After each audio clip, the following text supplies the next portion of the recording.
अवधूत चिंतन श्री गुरुदेव दत्त. श्री स्वामी समर्थ.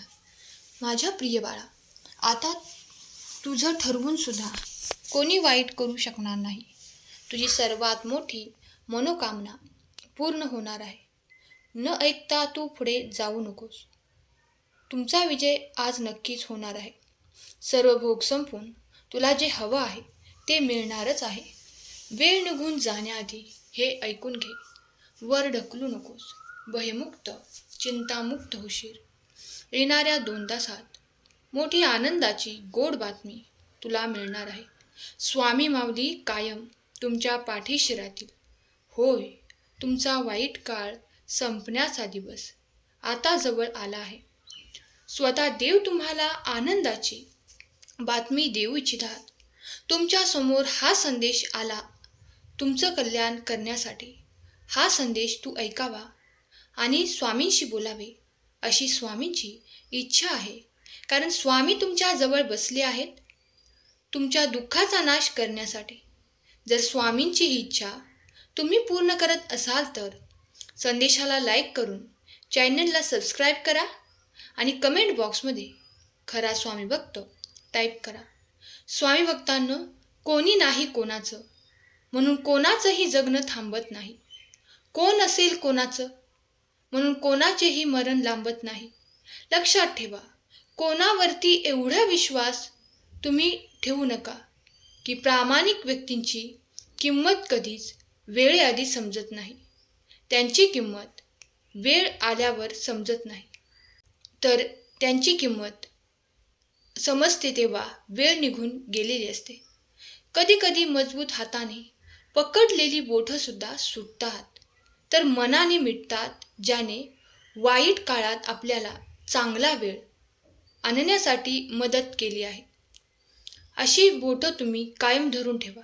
सहमत असाल तर होय स्वामी, मी सहमत आहे कमेंट करा आणि हा संदेश तुम्ही शेवटपर्यंत ऐका. स्वामी भक्तांनो, दिखाव्यासाठी खर्च केलेला पैसा हा वेळ गेल्यावर माणसाला रडवतो. ज्या माणसावर खर्चून खरं तर आपल्या नावाने आपण अर्धी भाकरी जास्त खाऊन आरामात आयुष्य जगत असतो, मग आपण टेन्शन घेऊन काय उपयोग. आपलं शहाणपण हे अति शहाण्या लोकांचं न पाझरणं.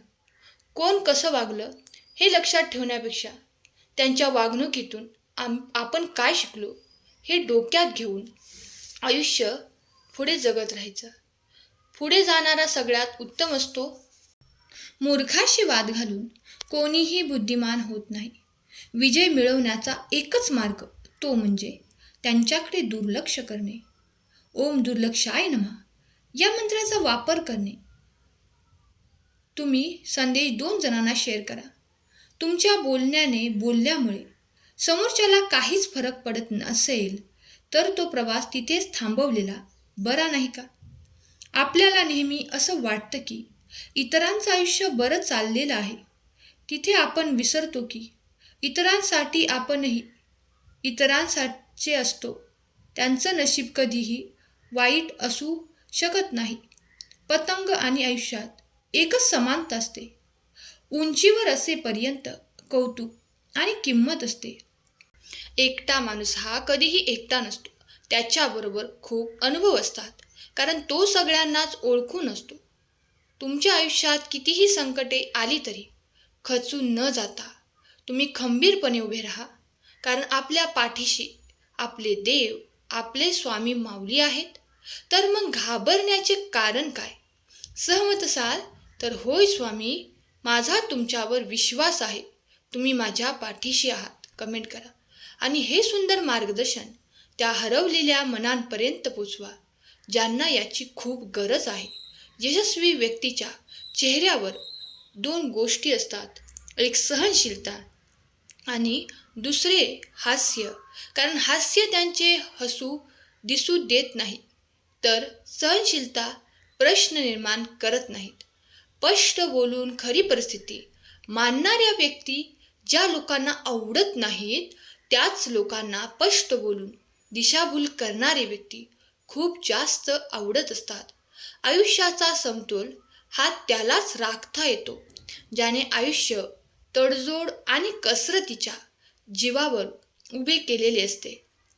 होय स्वामी भक्तांनो, गरजेचं नातं हे घड्याळाच्या काट्यासारखे असते, पण प्रेमाचं नातं हे वेळेचे भान विसरणाऱ्या माणसासारखं असतं.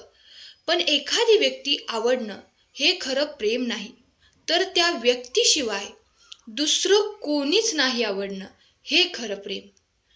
कधीही कोणाला त्यांच्या भूतकाळावरून पारखू नका.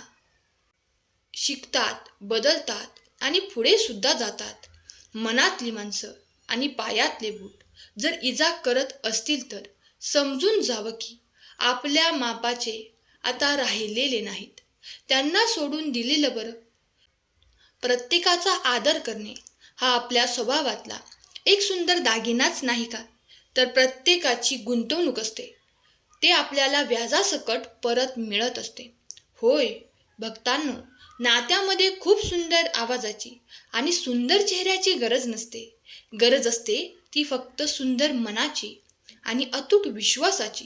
जर ह्या दोन्ही गोष्टी असतील तर नातं काही केलं तरी कधीच संपणार नाही.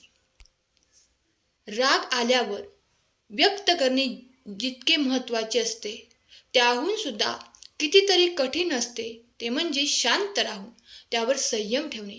आणि ज्याला संयम ठेवणे आले त्याला जगण्याचा खरा अर्थ समजला.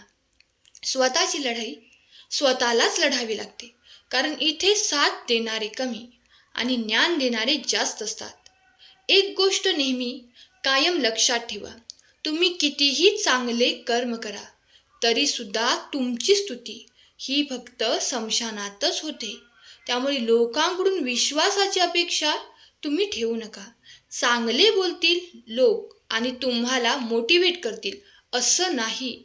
स्वतःवरती विश्वास ठेवा आणि स्वतःचे स्वप्न पूर्ण करण्यासाठी जगत राहा. तुम्ही सुंदर आयुष्य जगाल तर आनंदी राहाल. स्वामी भक्तांनो, हे लोक चांगल्या लोकांना साथ देत नाहीत. शांत राहणं सगळ्यात चांगलं असतं, पण योग्य वेळी बोलणं सुद्धा तेवढंच महत्त्वाचं असतं.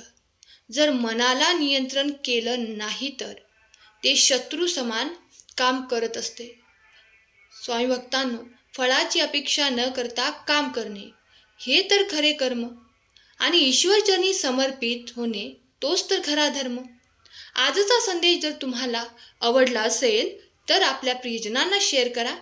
संदेशाला लाईक केले नसेल तर लाईक करा आणि चॅनलला सबस्क्राईब करायला विसरू नका. लक्षात ठेवा, तुमच्या एका लाईकने प्रेरणा मिळते नवनवीन संदेश बनवण्यासाठी. शांत रहा, संयमी रहा, भगवंताचे नामस्मरण करत रहा. भूतकाळात सुख होतं, विज्ञान सांगते, आणि भविष्यात सुख मिळेल हे धर्म सांगतो की मन पवित्र आणि विचार चांगले असतील तर दररोज प्रत्येक क्षणाला तुम्ही सुखी, आनंदी, समाधानी व्हाल. त्यामुळे आनंदी राहण्याचा प्रयत्न करा. आनंद बाहेर शोधू नका, तो आपल्यातच आहे. आजचा संदेश शेवटपर्यंत ऐकल्याबद्दल धन्यवाद. श्री स्वामी समर्थ. जय जय स्वामी समर्थ. श्री गुरुदेव दत्त.